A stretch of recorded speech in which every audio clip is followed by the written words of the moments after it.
As many of you know, the Brock Turner sexual assault sentence was recently decided upon by Judge Aaron Persky.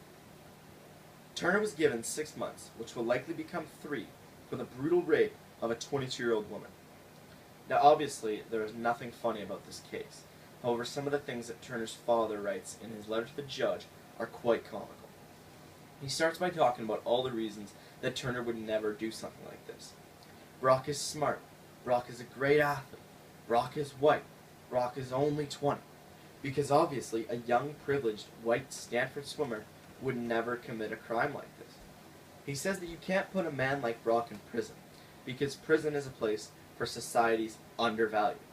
And obviously, Brock is not undervalued. Have you seen his swim times? Those swim times are very, very valuable to society. Prison is full of people who are not like Brock.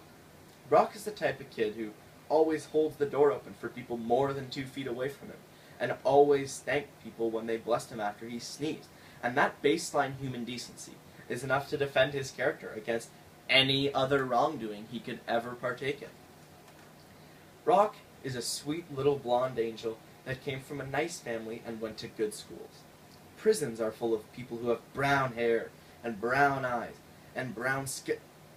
Let's just say they're full of bad people. We will leave it at that. How is Brock expected to eat his daily steaks in prison? You know, the ones his father says he loves so much?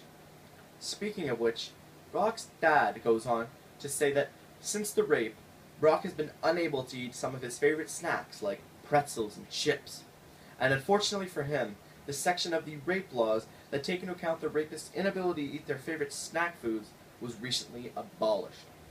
But Brock's dad did not come without a solution himself. He proposes that his son tours across America, going to every college, to teach students about sexual promiscuity and binge drinking, which is actually an excellent idea if we want to let Brock go unpunished.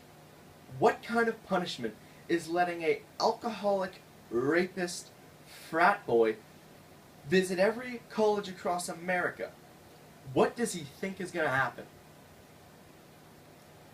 So, Brock will likely serve 3 months in prison for the brutal rape of a 22-year-old woman. However, even with such a short jail sentence, I am confident that Brock will learn a thing or two about consent.